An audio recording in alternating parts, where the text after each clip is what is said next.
예, 수요일입니다. 복잡하고 어려운 경제 쉽게 자세히 풀어보는 시간이 마련돼 있죠. 박연미 경제평론가 오늘도 제 옆에 나와 있습니다. 어서 오십시오. 안녕하세요. 예, 오늘 우리가 이제 아리백 얘기를 하잖아요. 네. 예, 지난 대선 때도 이게 논란이 됐었는데, 예, 아리백 좀 종합적으로 얘기를 해보죠. 뭐 일단 개념 정리부터 하고 갈까요? 네, R200 그러니까 이게 한글이 아니고요. R2까지는 알파벳이고 숫자 100이 붙어 있습니다. R2라는 게 그 영어에서 흔히 그러니까 다시라는 뜻이잖아요. 재생에너지를 100% 사용하게 하자 캠페인에서 시작이 된 거고요. 2014년에 영국의 NGO가 시작한 글로벌 캠페인입니다. 네. 세계적인 회사들이 먼저 글로벌 재생에너지 프로젝트에 참여하게 하자 재생에너지를 사용하는 기업들이 아리백 클럽에 들어오게 되면 순차적으로 우리가 기후 위기에 적극적으로 대응이 가능하다. 현재까지 2014년에 시작된 이 민간의 캠페인에 참여하고 있는 글로벌 회사들이 대략 전 세계 407개 정도 되고요.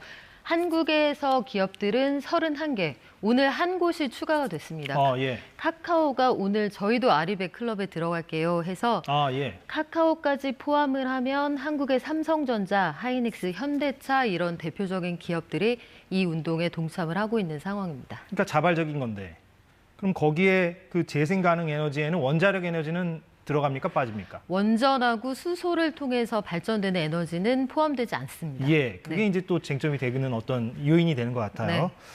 근데 이제 자발적 참여라고는 해도 어찌됐건은 한국 대기업들이 그러면 그 참여를 통해서 참여한 기업들은 수출 같은 걸 할 때 외국에다가 네. 그 아리백이 요구하는 그 기준들을 충족해야만 가능해지는 뭐 그런 건가요?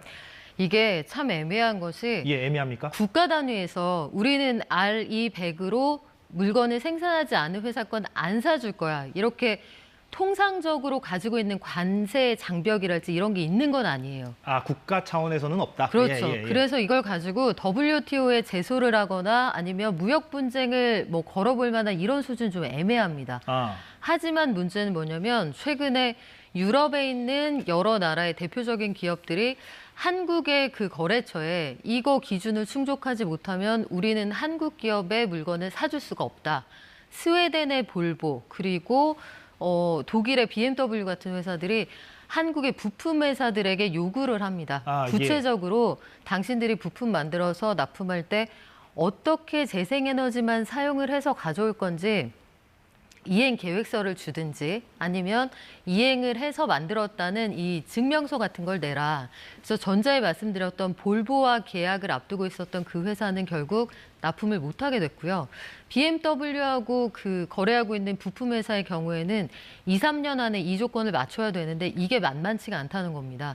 벤츠하고도 이 회사가 아마 거래를 하고 있는 모양인데 벤츠도 앞으로 R200 규정에 따라서 재생에너지만 사용해서 이 부품을 만들었다는 걸 확인받고 싶다라고 하는데 역시 2, 3년 안에 이 규정을 맞출 수 있을까? 해당 기업이 굉장히 고민을 하고 있거든요. 문제는 그 독일이라는 나라가 이렇게 요구하는 게 아니더라도 발주를 넣는 원청에서 이렇게 만들어 왔으면 좋겠다라고 하면 실질적으로 이 기준을 안 맞추면 수출하기가 어려워지는 납품이 안 되는 거죠. 예. 그렇죠. 그래서 여기에 우리 기업들의 고민이 있는 겁니다. 그럼 말씀하신 그 아까 볼보, BMW에 납품을 해야 하는 그 기업은 중소기업을 말하시는 거죠? 그렇죠. 자동차 부품과 관련된 기업들이니까요. 그럼 그 기업들은 이제 아리백에 가입돼 있는 기업들은 아닐 거 아닙니까? 아리백은 보통 우리나라도 대기업 중심으로 가입이 돼 있을 거고 그러면은 본인들은 참여하지 않지만 납품을 하려면 거기에 맞춰줘야 하는 그런 상황인 거군요. 그렇죠. 그래서 만약에 삼성하고 거래를 한다라고 하면 삼성, 현대가 우리는 아리백 클럽에 가입을 할 거야. 우리는 이렇게 하겠어라고 이미 선포를 해놓은 상황이기 때문에 이 회사, 원청을 그런 회사들로 가지고 있는 부품업체 또 협력업체라면 그냥 그 클럽의 기준에 맞춰줘야만 장사를 계속할 수 있는 그런 상황이 되어버린 것이죠. 예. 네. 그럼 결국에는 힘들다고 하는 기업들은 주로 중소기업들이겠네요. 왜냐하면 우리나라 삼성이나 뭐 아까 말씀하신 카카오나 이런 대기업들은 본인들이 자발적으로 우리 그렇게 가겠다, 그 방향으로 가겠다 하는 거니까 감수하겠다는 거고 또 규모도 크고 납품을 해야 하는 중소기업들이 문제인 거군요. 그렇습니다. 대기업들의 경우에도 이쪽으로 가는 건 글로벌 시장에서 어쨌든 비즈니스를 해야 한다는 현실적인 고민. 두 번째는 비용이 추가되더라도 최근에 뭐 굳이 ESG까지 언급하지 않더라도 환경 자체가 이 개념찬 기업이라는 걸 보여주는 하나의 브랜드 가치로서 작용을 하거든요. 글로벌 패션 기업, 뭐 파타고니아 같은 회사들이 대표적일 텐데 환경을 보호한다는 것 자체로 세계적인 인플루언서, 셀럽들이 그들의 제품을 소비를 해주고 그게 다시 매출로 이어지는 그런 선순환 구조를 만들고 있어서 그냥 환경은 무조건 브랜드 가치를 지키기 위한 하나의 요소가 되었습니다. 그래서 대기업들이 모른 채 할 수 없는 상황이 됐고 그러면 이 회사들하고 거래하는 중소기업은 따라가야 되는 상황이 된 거죠. 그래서 그런 현실적 어려움이 있어서 정부에서는 CF100을 해보자 이런 얘기를 지금 하고 있는데 이거는 또 무슨 개념입니까? CF라는 건 카본 프리 100% 그러니까 무탄소 에너지를 말하는 건데요. 저희가 그래픽을 통해서 설명을 드리고 있지만 재생에너지 100%는 뭐 태양광, 수자원 혹은 풍력을 통해서 100% 재생 가능 에너지로만 우리가 이 제품을 만들었다는 걸 인증받겠다. 이렇게 선언을 하는 하나의 캠페인이라면 무탄소 에너지 100%는 여기에 원전이나 수소도 포함을 하겠다는 겁니다. 더 넓힌 거군요. 그렇죠. 그런데 전자와 후자의 가장 근본적인 차이는 뭐냐? 전자의 경우에는 10여 년 동안 글로벌 대세로 이제 자리를 잡고 있는 글로벌 스탠다드처럼 작용을 하고 있는 캠페인인데 아리백은? 후자의 경우에는 우리나라에서 강력하게 추진을 했으면 하는 한국산 스탠다드라는 거예요. 관련해서 우리나라가 주도를 해서 지난 17일에 포럼을 이제 개최를 하면서 시작을 했는데 CF100이라는 단어도 사실은 국내에서만 사용을 하고요. 우리나라가 만든 겁니까? 그 그렇습니다. 그 단어는 우리나라가 만든 거고요. 무탄소 에너지 100%를 추가로 보완적으로 사용하자 이런 개념은 해외에서도 사용을 합니다만 그들이 사용하는 단어는 저거하고는 좀 다르고요. 그들이 사용하는 건 24시간 일주일에 7일 동안 CF 에너지를 사용하자라고 해서 앞에 숫자를 또 붙이거든요. 그러니까 우리가 가지고 있는 건 다분히 아리백의 대응적인 성격을 가지고 있는 그런 캠페인이라고도 보실 수가 있고 우리 정부에서 저 개념을 가져온 데에는 나름대로 이게 고육책으로서 기능하는 부분도 있습니다. 아리백이라는 건 결국은 원자력이나 수소 같은 것들은 제외하고 신재생 에너지만 가지고 기업들이 제품을 만들고 서비스를 제공해야 된다는 건데 우리나라 실정에 안 맞는다는 거죠.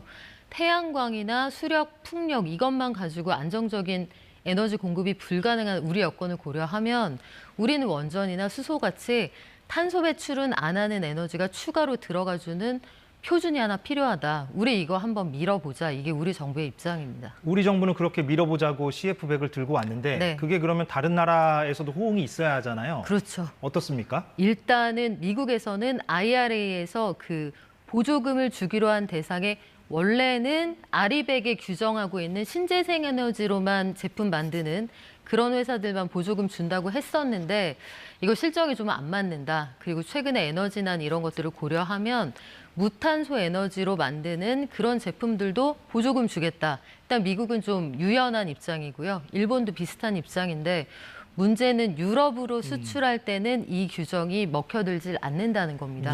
그러면 지역적으로 우리가 취해야 할 전략이 좀 달라진다는 뜻이고 우리의 의견이 관철이 되어서 여기 원전이 들어간다고 하면 우리 기업들의 비용 부담 이런 것들은 상당히 좀 줄어들게 되는데 문제는 우리의 스탠다드를 그들이 받아들여 줄 것이냐. 특히 유럽이. 그렇습니다. 그리고 과거에 또 보면 우리가 전기차 시대로 넘어가는 당시에 우리나라가 가장 강력하게 드라이브를 걸었던 게 수소차잖아요. 근데 결국은 해외 시장에서 그 수소차라는 스탠다드를 수용해주지 않음으로써 우리가 가지고 있는 그 수소차에 대한 그 기술적인 우위 이런 것들이 아직까지는 빛을 보지 못하거든요. 마찬가지 상황에서 생각을 해보면 CF100이 해외에서 얼마나 수용이 될 것이냐. 결국 그게 관건입니다. 그러면 앞으로 어떻게 해야 됩니까? CF100도 있고 아리백도 있는데 아리백은 아리백대로 지켜야 하고 CF100은 CF100대로 좀 밀어붙이는 면도 있어야 하고 뭐 이래야 됩니까? 일단 환경을 지켜야 한다. 기후 위기에 대응하자. 이 대명제에는 뭐 이론이 없는 상황인데 여건상 가능할 것이냐에 대해서 끊임없이 국제사회를 좀 설득하는 작업이 필요할 거예요. 아리백은 아리백대로 계속 준비를 해 나가되 우리는 시간이 좀 필요하다. 현실적으로 한국의 대기업들이 가지고 있는 상황을 고려하면 그리고 납품업체들이 가지고 있는 상황을 고려하면 한국은 태양광, 수력, 풍력만 가지고 안정적인 전력의 공급이 불가능하다. 이런 것들에 대한 어필이 좀 필요할 것으로 보이고 중소기업의 경우에는 혼자서 대응하기가 사실상 어렵습니다. 예. 그리고 유럽이 이야기하는 게 환경을 보호하고 뭐 100% 굉장히 장밋빛 청사진처럼 보이지만 일견 녹색 보호주의의 측면도 있고요. 다른 한 가지는 국내 부품사에게 유럽 친환경 차를 만드는 데 따른 비용을 전가한다는 측면도 있거든요. 예. 이런 부분에 대해서도 목소리를 좀 낼 필요가 있어요. 그건 개별 기업 단위에서는 좀 어려울 것 같고 통상으로 대응할 부분은 대응을 하되 우리 기업들도 달라져야죠. 결국은 모두 다 아리백 쪽으로 가야 한다. 뭐 이쪽에도 이견이 없는 상황이니까요. 그렇군요. 아무튼 중소기업이 문제네요. 예. 네. 얘기를 쭉 듣다 보니까. 그렇기도 하고 사실 대기업도 이 예. 아리백으로 간다는 거는 너무나 가고 싶어서 간다라기보다는 가야 하니까 가는 건데 네. 추가로 비용이 발생한다는 건 결국 소비자에게도 이만큼의 비용 분담을 요구한다는 뜻이어서 예. 우리도 궁극적으로 이 하이퍼 인플레이션의 시대에 얼만큼을 지불할 용의가 있는지 이건 되짚어볼 문제이기도 합니다. 그 지점까지 또 생각을 해봐야 되는군요. 참 경제라는 게 그렇게 계속 연결이 되고 이어지는 것 같습니다. 예, 알겠습니다. 잘 들었습니다. 박연미 경제평론가였습니다. 고맙습니다. 예, 사사건건 오늘 여기까지 하겠습니다. 내일 오후 4시에 다시 돌아오겠습니다. 고맙습니다.